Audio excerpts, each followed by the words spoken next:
এর তো powerful action.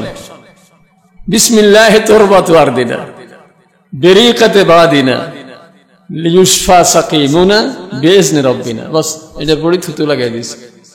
কোনখানে কিভাবে কখন চলে গেছে আমি আজিব যে কি কারবার। এর মধ্যে আমার কলারটা ভাঁজ করেই বাজারে গেছি, এই কালারটা যে দেখছে ভাবতেছে যে ভুলে কালারটা আমি উঠাই নাই। মসজিদে গেছি, 2-3 জনে বলতেছে আপনার কালারটা ভাঁজ করা, এটা ঠিক করে দেন। আমি বলতেছি না, এখানে একটা গোটা অনেক দিন থেকে জামার ঘষায় ঘষায় খুব ব্যথা লাগতেছে। ঘষা লাগলে ব্যথাটা বাড়ে।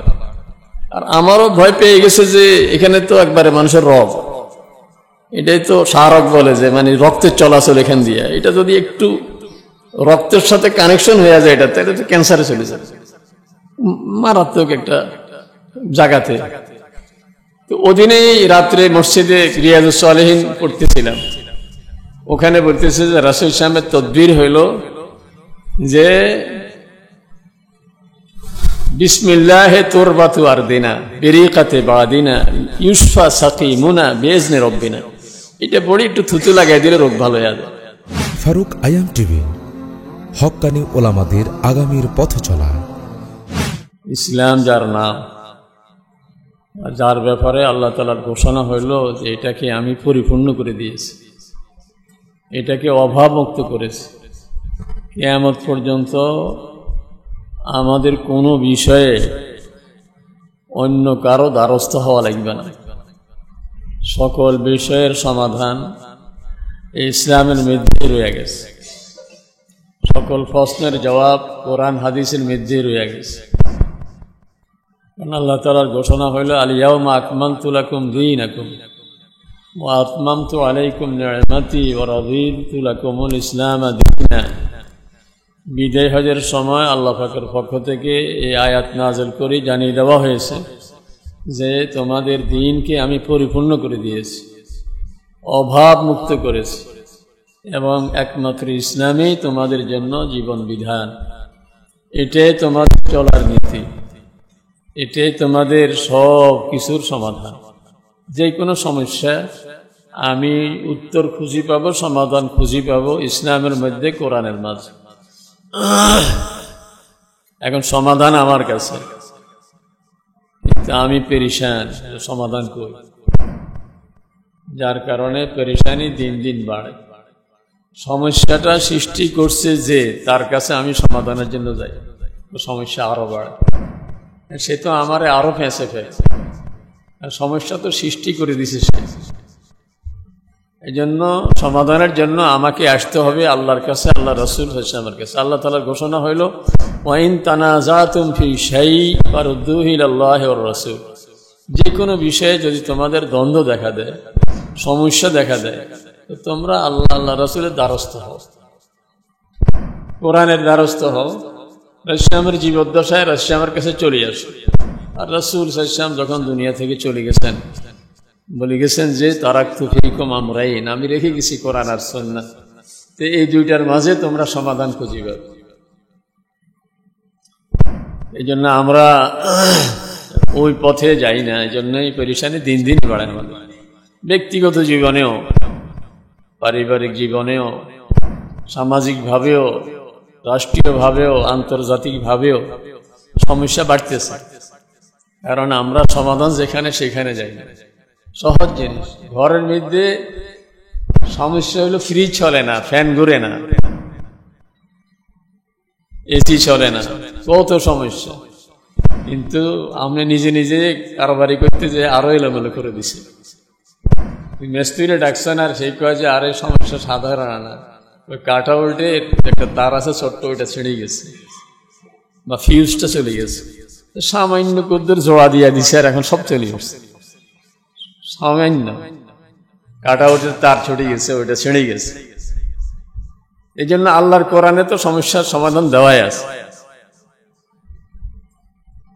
আব্দুল্লাহ ইবনে মুবারক হইল নাম ওনার ছেলে হইল আব্দুল্লাহ, আর আব্দুল্লাহ হইল যুগ শ্রেষ্ঠ একজন মুহাদ্দিস। বুখারী শরীফের হাদিসের সনদের মধ্যে বারবার ওনার নাম আছে। আব্দুল্লাহ ইবনে মুবারক, উনি একদিকে খুব বড় মুহাদ্দিস, আর একদিকে বড় মুজাহিদ ছিলেন, আল্লাহ রাস্তা জিহাদের মধ্যে সময় কাটাতেন। তো এই মুবারক যিনি, উনি বাগানে কাজ করতেন। তো মুনিব বাগানে পরিশান হইয়া শুধু পায়চারি করতেছে, কারোর সঙ্গে কথা বলে না, মনের মাঝে খুব পরিশানি। তো মুবারক সাহস করে জিজ্ঞেস করছে যে মুনিব, আপনাকে খুব পরিশান মনে হচ্ছে, সমস্যাটা কোথায়? বলল যে সমস্যাটা তো বড় জটিল, তোমাকে বললে কি লাভ হবে? বলে যে তারপরও আপনার পরিশানি দেখলে তো আমার কাছেও খারাপ লাগে, বলেন না দেখি। বলতেছে যে পারিবারিক সমস্যা আমাদের, মেয়ের বিয়ের জন্য প্রস্তাব অনেকগুলো, কিন্তু যে প্রস্তাব আমার পছন্দের সেটা আমার ছেলের আর বউর পছন্দের নয়, যেটা বিবি পছন্দ করে সেটা আবার আমার ছেলে আর আমি পছন্দ করি। এইটা নিয়ে আমাদের সংসারে পরিবারে খুব পরিশানি, অশান্তি, সমাধান পাচ্ছি না। তো মুবারক বলতেছে আরে সমাধান তো ইসলামে রয়ে গেছে। তো থমকে দাঁড়িয়েছে যে আরে কি বলো, আমাদের ঘরের মধ্যে আজকে কতদিন ঝগড়া ঝাঁটি, খাওয়া দাওয়া বন্ধ, এই রাগ করে এক একজন, তুমি বলতেছো খুব সহজ, কি সমাধান বলো? বলে যে আল্লাহ রাসূল সাল্লাল্লাহু আলাইহি ওয়াসাল্লাম বলছেন তুনকাহুল মারআতু লিআরবা'i, মানুষ মেয়ে বিয়ে দেয় চার কারণ, লে জামালিহা ওয়া লে হাসাবিহা ওয়া লে মালিহা। কেউ রূপ দেখি মেয়ে বিয়ে, ছেলে বিয়ে করায় বা মেয়ে বিয়ে দেয়, আর কেউ বংশ দেখি বিয়ে দেয়। একজনে বলে ছেলে দেখতে খুব স্মার্ট, খুব পছন্দ, দেখি পছন্দ হয়ে গেছে। মেয়েকে বহু ছেলে দেখানো হয়েছে, অনেক উচ্চ শিক্ষিত, সেই ডক্টরেট ডিগ্রিওয়ালা, বিদেশি ডিগ্রিওয়ালা, মেয়ের পছন্দ হয় না, কিন্তু একটা ছেলে যাওয়ার সঙ্গে সঙ্গে মেয়ের পছন্দ হয়ে গেছে। আমি নিজে অবাক হয়ে গেছি, আমি বললাম যে এই মেয়ে ছেলে কেমনে পছন্দ করি? মেয়ের পছন্দ, ছেলে মাত্র ইন্টার পাস, অবশ্য মেয়ে এক কলেজের প্রফেসর। আমি বললাম যে এটা কি করি এলো, আমারই পরিচিত, মেয়ের পছন্দ, রূপ দেখি পছন্দ হয়ে গেছে, ছেলে খুব স্মার্ট, তার কাছে মনে হচ্ছে।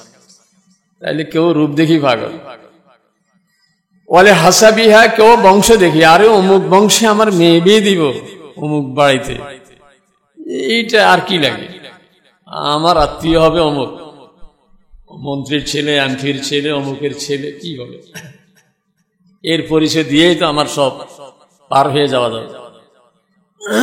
আর কেউ বিয়ে করায়, বিয়ে দেয় মাল দেখি, ছেলে বিদেশ থাকে, বাস, আর কোনো কথা নাই। বিদেশ শুনি বেউস হয়ে গেছে, টাকা অনেক, অথবা দেশে থাকে, তার ডেইলি অনেক টাকা কামায়, বিশাল ব্যবসা। ওই মুবারক বলতেছে যে আল্লাহ রাসূল বলছেন যে চার কারণে মানুষ বিয়ে দেয়, বিয়ে করায়। এক হইলো রূপ দেখি, আরেকটা হইলো বংশ দেখি, আরেকটা হইলো মাল দেখি, আর আরেকটা সর্বশেষ যেটা, সেটা হইলো দিনদারি দেখি। এবং রাসূল বলেছেন ফাজফার বিজাতিদ দ্বীন, তুমি কিন্তু দিনদারি দেখি বিয়ে করায়ও, বিয়ে দিও, বিয়ে শাদী করাইবার সময় দিনদারি দেখিও। তো মালিক খুব হঠাৎ করি মানে মনে হয় যেন তার মাথা থেকে একটা বোঝা চলে গেছে, যে এত সুন্দর সমাধান আছে, আমরা খামাখা পেরেশান। বাড়ি গিয়ে বলতেছে ছেলেকে, বিবিকে ডেকে যে আরে আমরা খামাখাই না পেরেশান, সমাধান তো ইসলামের নিয়ম, বিয়ে দেওয়ার তো ইসলামের তরিকা আছে, নিয়ম আছে, আমরা তো আগে পদ্ধতি ঠিক করি নাই, তরিকা ঠিক করি নাই, কোন পদ্ধতিতে, কোন নিয়মে, কোন ফর্মুলাতে বিয়ে দিব সেটাই তো ঠিক করি নাই, ওইটা ঠিক করি নাও আগে। কি মাল দেখি দিবা, তাইলে সবচেয়ে বেশি মালওয়ালা যেটা, রূপ দেখি দিবা তো সবচেয়ে রূপওয়ালা যেটা, বংশ দেখি দিবে তো সবচেয়ে বংশধারী যেটা সেটা, আর যদি দিনদারি দেখে দাও তাহলে যতগুলি প্রস্তাব আসছে এর মধ্যে সবচেয়ে দিনদার যেটা সেটা, নীতি ঠিক করে নাও। তো সবাই বললো যে আমরা যেহেতু মুসলমান, আগে দিনদারিকে, আল্লাহ রাসূল যেহেতু বলছেন ফাজফার বিজাতিদ দ্বীন, এবং রাসূল বলছেন তুমি মাল দেখি বিয়ে করো না, কারণ তার মাল তাকে দাম্ভিক বানাইয়া দেবে। সে সব সময় ভাববে যে আমি অনেক ধনী মানুষের মেয়ে, আর তুমি তো গরিবের ছেলে, তুমি হও না, তুমি ডক্টরেট ডিগ্রিধারী, তোমার হোক না বিদেশি ডিগ্রি, তুমি তো গরিবের ছেলে আর আমি হইলাম অমুকের মেয়ে। এই জন্য আসা আমওয়ালুহুন্না আইয়ুতগিহিন্না, তার ধন সম্পদ তাকে দাম্ভিক বানিয়ে দেবে, অহংকারী বানিয়ে দেবে। রূপ দেখি তুমি পেরেশান হইও না, আসা হুসনুহুন্না ইউরদিহিন্না, তার রূপ তার চরিত্র হয়তো নষ্ট করে ফেলবে, বরং তুমি এমন জিনিস বাছাই করো যেটা ঝড় তুফানে নষ্ট হবে না, সেটা হলো দিনদারি। তো এখন ওরা বলল যে তাহলে দিনদারি দেখো, তো দিনদারি দেখি বিয়ে দিচ্ছে শেষ পর্যন্ত এই ছেলের কাছে, যে ছেলে বুদ্ধি দিছে যে দিনদারি দেখি বিয়ে দেন। ওরা বলল যে এই এলাকায় এই দেশে এখন এই ছেলের চেয়ে বড় দিনদার আর কেউ নাই।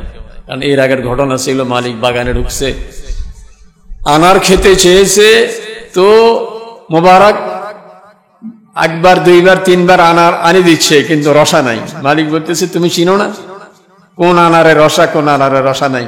কয়ে যে আমি চিনব কি করে, খান আপনারা, আমি শুধু বাগানের পরিচর্যায় না করি, এখান থেকে ফল পাড়ার পরে আমি পাঠিয়ে দিই ঘরে বাড়িতে, আপনারা ওখানে বসে বসে খান, কোনটাতে রসা বেশি কোনটাতে কম সেটা আমি জানবো কি? বলে যে এই ছেলের মতো দিনদার তো এই যুগে পাবে না।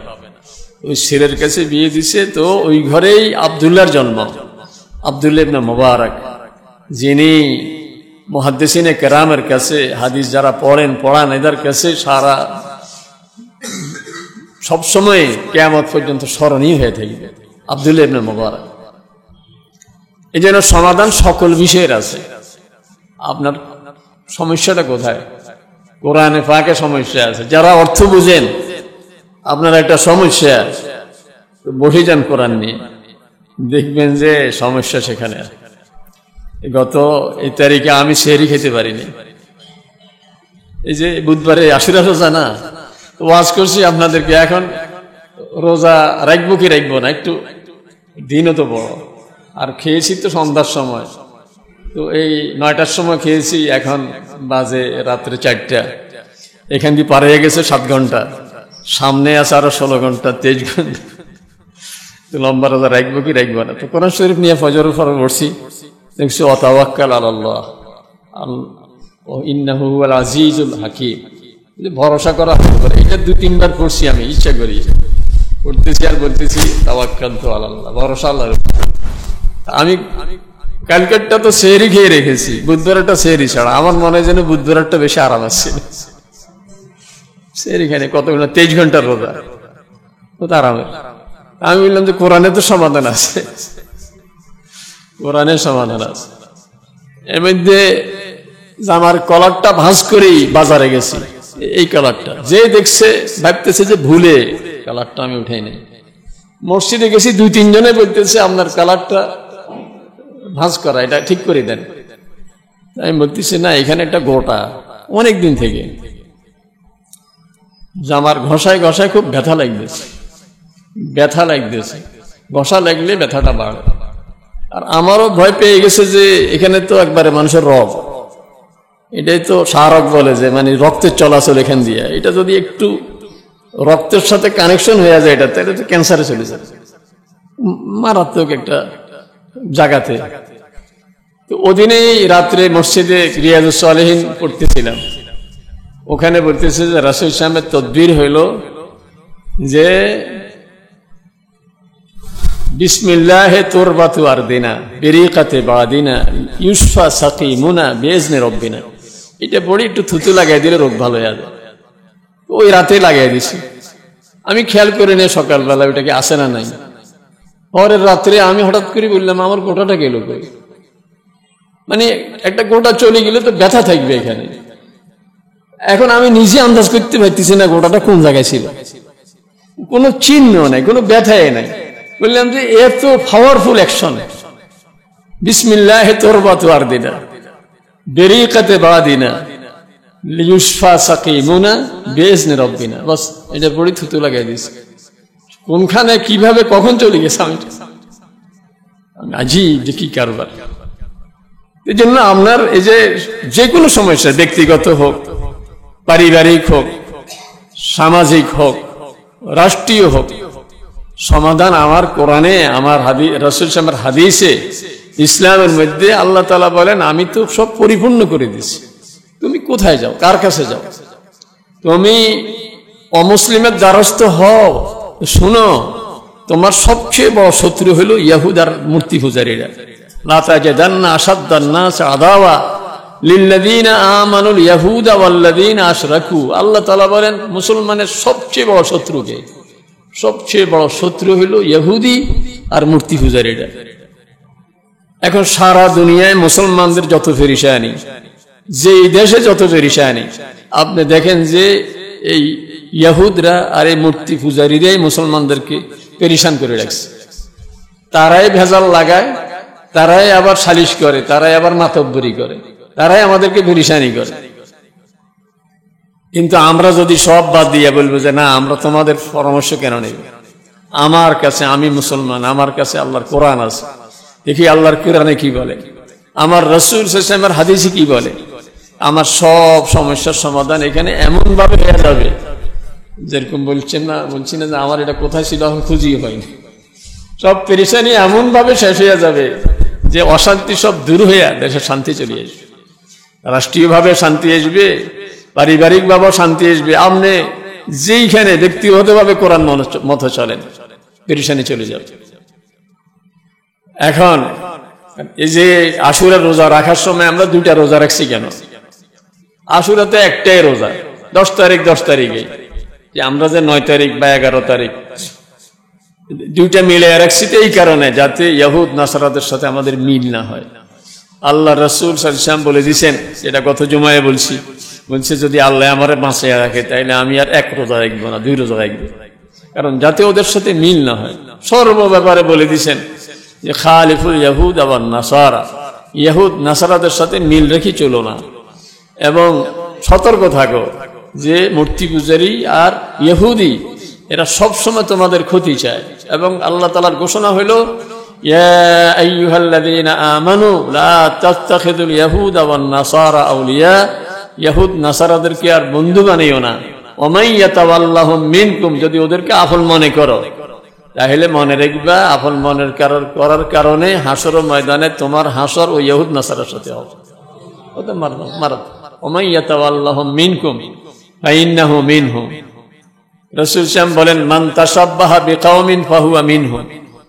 ছোটবেলায় একটা গল্প পড়ছিলাম আমাদের মাদ্রাসার আরবি বইতেই, বলছে যে এক বেটা ধান ক্ষেতের মধ্যে জাল বসাইছে, কারণ ওই যে চড়ুই পাখি, বাবুই পাখি ধান খায়, বাবুই পাখি চড়ুই পাখি ধান খায়, এই জন্য জাল বসাইছে যাতে ফাঁদে আটকে অথবা এরা না আসে।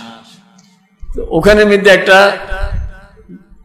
এই যে উড়া হাঁস আছে না, বাজ হাঁস বলে, বাজ্যা হাঁস বলে আমাদের এলাকায়, যেটা উড়ন্ত হাঁস, ওইটাও ওই চড়ুই পাখির সাথে আসি ধান খেতে পড়ছে। ওকে কিন্তু ধান খায় না। এখন গৃহস্থ আসি ওটার জালের মধ্যে আটকা পাইছে, তো ধরছে আরো বলে যে আমি তো ধান খাই না। তো বলে যে তুই এদের সাথে আসছো, এদের এরা আমার বন্ধু, এই জন্য একসাথে আসছি আর কি, আমি ধান খাই না। বলে যে না, তুমি এদের সাথে চলার কারণে ওদের যে বিচার তোমারও সেই বিচার। এই গল্প আকারে কথাটা বলছি আর কি। এই জন্য আল্লাহ তাআলা নিজে বলেন ওমান ইয়াতাওয়াল্লাহুম মিনকুম ফাইন্নাহু মিনহুম, ইহুদ নাসারাদেরকে যারা বন্ধু মনে করবে আল্লাহ তাআলা বলেন ফাইন্নাহু মিনহুম, সে তাদের মধ্যেই গণ্য হবে। এই জন্য আমার ব্যক্তিগত চাল চলনে, আমার আচার আচরণে, অনুষ্ঠান আদিতে, একটা বিয়ের অনুষ্ঠান, আমরা এখন কাকে ফলো করি? জন্মদিবস পালন কাকে পালন করি? ম্যারেজ ডে পালন করি কাকে ফলো করি? এখন তো হইতে হইতে এই পর্যন্ত হয়েছে রাসূল সাল্লাল্লাহু আলাইহি ওয়াসাল্লামের জন্মদিবসে কেক কাটে। দেখছেন না, শুনছেন না এগুলো? পত্রপত্রিকা দেখছেন হয়তো যে রাসূল সাল্লাল্লাহু আলাইহি ওয়াসাল্লামের জন্মদিবস পালন করছে কেক কেটে। কিয়ামতের ময়দানে কি জবাব দিবে আল্লাহ রাসূল? তুমি আমার জন্মদিবস পালন করছো কেক কেটে, তুমি কি মুসলমান? তুমি কিভাবে, কোন মুখে দাবি করলে যে তুমি আমার উম্মত? আমি কি জন্মদিবস পালন করার প্রসেস শিখাই নাই? আমি নিজে কি কেক কাটছি না সোমবারে রোজা রাখছি? তুমি কি করলে? তুমি কেন এই কাজ করতে গেলে? প্রতিদিনেই 32 বার বলি, 32 বার আল্লাহ আমাদেরকে দিয়ে বলায় প্রতিদিন। কারণ ফরজ নামাজ 17 রাকাত, বেতেরের নামাজ 3 রাকাত, আর সুন্নতে মুআক্কাদা 12 রাকাত। আর নফল যারা পড়েন রাকাত আরো বাড়বে। সুন্নতে মুআক্কাদা ফজরের 2 রাকাত পড়েই নেনি, জোহরের 6 রাকাত, এটা 8 রাকাত হয়ে গেল। মাগরিবে 2 রাকাত, আর এশার নামাজে 2 রাকাত, এই 12 রাকাত হলো সুন্নতে মুআক্কাদা। আর বেতের পড়েই 3 রাকাত, তাহলে 3 আর 12 15, আর ফরজ নামাজ হইল 17, তাহলে 32 রাকাত। 32 বারে আমি বলি, প্রত্যেক রাকাতে বলতে হয় গায়রিল মাগদুবি আলাইহিম। কোন রাকাতে বলি নেই, হয়তো বলি নেই, ইমাম সাহেব পড়ছে এই জন্য আমি শুনছি, তখন আমার বলা লাগে নাই, ইমাম সাহেবের বলাতে সারছে। তাহলে 32 বার, আর কোনো কথাতে এতবার বলায় না আল্লাহ, এতবার আর কোনো কথা বলায় না, কিন্তু এই কথাটা 32 বার আমাকে দিয়ে আল্লাহ তাআলা বলাচ্ছেন, বলো গায়রিল মাগদুবি আলাইহিম ওয়ালাদ-দাল্লিন। আয় আল্লাহ, ইহুদ নাসারাদের তরিকে আমি চলবো না, কারণ এরা আজীবন ইসলামের শত্রু। রাসূল সাল্লাল্লাহু আলাইহি ওয়াসাল্লামকে মারার প্ল্যান প্রোগ্রাম করেছে এরা বিভিন্ন সময়ে, পারে নাই। হযরত আবু বকর রাদিয়াল্লাহু তাআলা আনহুর সময় পারে নাই, হযরত ওমর রাদিয়াল্লাহু তাআলা আনহুর সময় পারে নাই, উসমান রাদিয়াল্লাহু তাআলা আনহুর সময় এসে ওরা চিন্তা করছে যে আমরা আর পারব না, ইহুদ নাসারারা ইসলামের ক্ষতি করতে পারবো না, এখন এক কাজ করো, আমরা মুসলমান হয়ে যাই, মুসলমান হয়ে মুসলমানের বেশ ধরে ইসলামের ক্ষতি করা যাবে। ওই যে কুয়াল গাছ কাটতেছিল, তো গাছে কি রে, আমারে এত শত্রু ভাবসকা, আমারে কাটসকা, আমি কি কাটিনি, দেখোস না আমার সাথে কে আছে। কুয়ালের যে মাঠ, এটা কিসের, তোর জাতে তোরে কাটে, তোর জাতে তোর এই কাঠের টুকরা আমার সাথে লাগাইছে দেখি না আমি কাটি, নয়তো আমি কাটতে পারতাম না।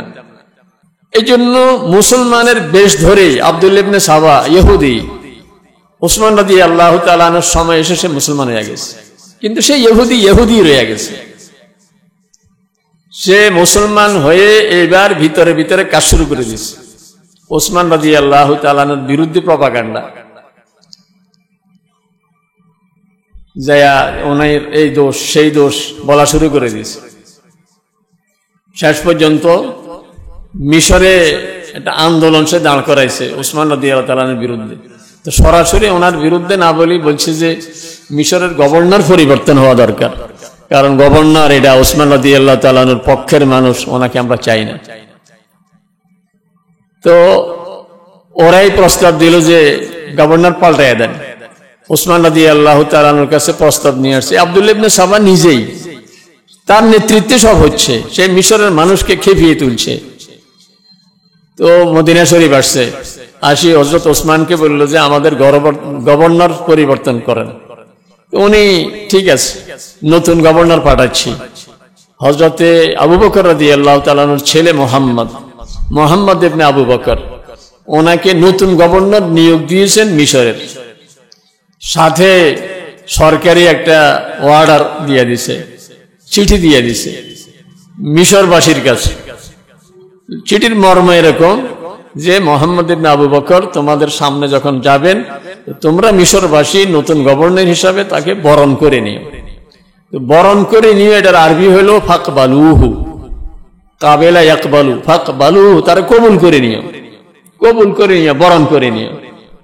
এখন সব ঘটাচ্ছে তো আব্দুল্লাহ ইবনে সাবা, সে চিঠি নিছে, হযরতে মোহাম্মদ ইবনে আবু বকরকে সাথে নিয়ে চলতেছে। ওনার গাঁটটি ফুটলি ব্যাগ, ব্রিফকেস বলেন, হাত ব্যাগ বলেন, মানে সব নিজে হাতে নিজে খাদেম সাজছে। এক সুযোগে চিঠিটা খুলছে, ব্যাগ থেকে সরাইয়া চিঠি খুলে ফাক বালুহু, বার এক নক্তা মুছাইয়া উপরে দিয়ে 2 নক্তা লাগাই দিছে। এ সামান্য বেশক, ফাক বালুহু মানে তাকে বরণ করে নিও। আর এখন হয়ে গেল ফাক তুরুহু, সে মিশর পৌঁছার সাথে সাথে তারে মেরে ফেলিও। শুধু বান নিচে 1 নক্তা, এটা হয়ে গেছে এখন তার উপরে 2 নক্তা। আগে ছিল কতল, কবুল করা, এখন হয়েছে কতল করা, বাস খাম রেখে দিছে। আবার জায়গা মতো মিশরে পৌঁছে গেছে, যাইয়া আয়োজন করছে অনুষ্ঠানের, নতুন গভর্নরের বরণ অনুষ্ঠান, সম্বর্ধনা অনুষ্ঠান। অনুষ্ঠানে এখন সব মানুষ জড়ো হয়ে গেছে, মিশরের গণ্যমান্য ব্যক্তিবর্গ।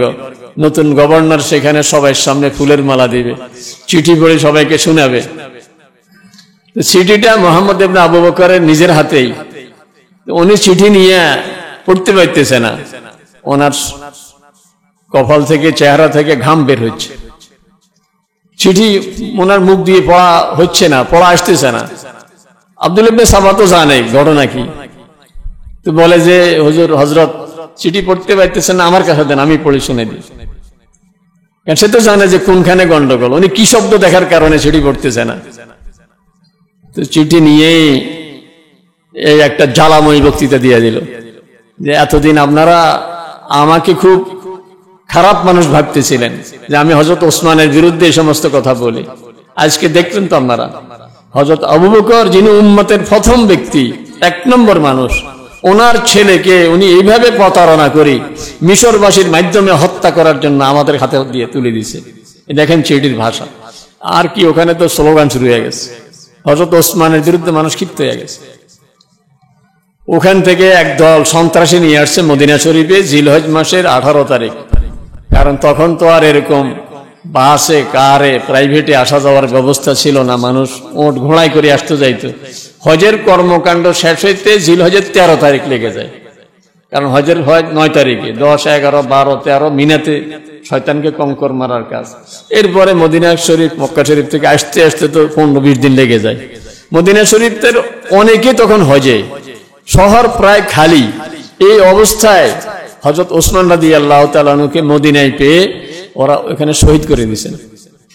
আমাদের দেশের রাজনীতি দেখেন তো আপনারা, নিজেরা নিজেদের লোক মেরে মিছিল শুরু করে, বিরোধীদের বাড়িঘর ভাঙে, অমুকের রক্ত বিতে যেতে দিবে না, পাবলিক হাসে ভিতর ভিতরে, এর মাইচ তো তুই না, তোরা এত মারলি, এখন আবার মিছিল করস। দেখছেন না আমাদের দেশে কিছু কিছু রাজনীতি, ওরাই এখন হযরত ওসমানকে শহীদ করে শুধু শহরে শহরে মিছিল করতেছে। আলী রাদিয়াল্লাহু তাআলা আনহু আসছেন ওখান থেকে, দিশ পাইতেছেন না, ঘটনা কি, মাইল লোকে। এরা তো দেয় হযরত ওসমানের কি চায়, বিচার চায়, শাহাদাতের বিচার চায়, মাইল লোকারা। উনি তদারকিতে, তদন্তে দেরি হচ্ছে, বাস পাল্টা স্লোগান শুরু হয়ে গেল যে হযরত আলীর এখানে হাত আছে, নাহলে উনি বিচারে দেরি করেন কেন। এই মুসলমানকে দুই পক্ষ করে দিল তখন থেকে। এই জন্য ইহুদিরা শুরু থেকেই মুসলমানকে দুই ভাগ করার পক্ষে, মুসলমান যেন এক থাকতে না পারে, কোন দেশকেও অশান্ত করে রাখে, নিজেদের মধ্যে মারামারি লাগায়, গোটা বিশ্বকে অশান্ত করে রাখছে তারা।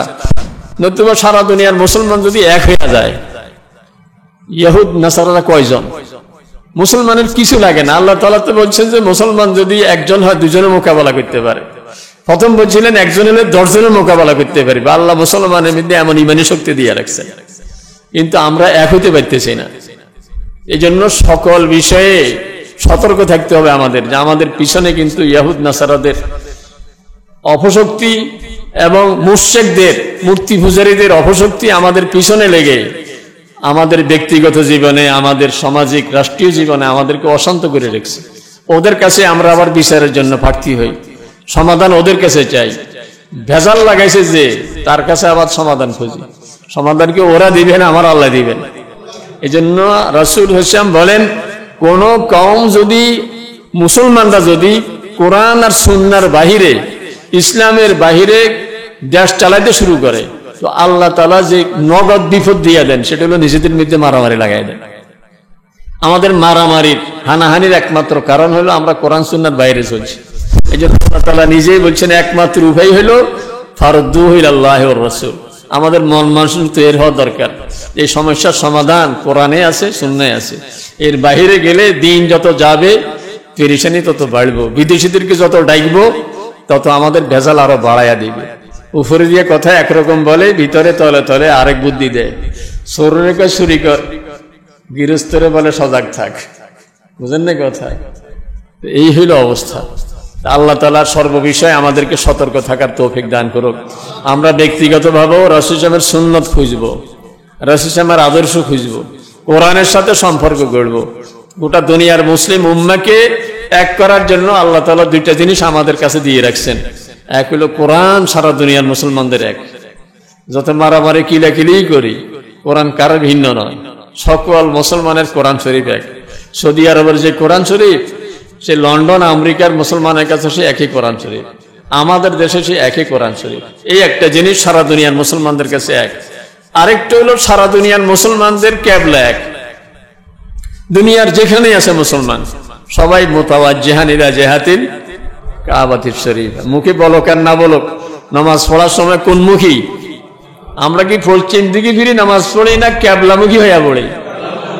এই জন্য যদি, কারণ তখন তো ক্যাবলা আপনার পূর্ব দিকে, এই জন্য বাইতুল্লাহর সামনে যখন নামাজ পড়তে দাঁড়াবেন তখন দেখবেন যে গোটা দুনিয়ার চিত্রটা এরকমই, বাইতুল্লাহ মাঝখানে, সারা দুনিয়া গোল হয়ে রয়েছে। যেরকম বাইতুল্লাহর পাশে গোল, সারা বিশ্ব গোল, সবার ক্যাবলা এক। তাইলে এক ক্যাবলা আমাদের, এক কোরআন আমাদের। আমাদের জন্য ঐক্যবদ্ধ হওয়া খুবই সহজ। এরকম আর কোন ধর্মের, কোন দিনের এই সুযোগটা নাই। এই জন্য আমাদের উচিত হইল আল্লাহমুখী হওয়া, কোরআনমুখী হওয়া। আল্লাহ তাআলা আমাদের সকলকে তৌফিক দান করো।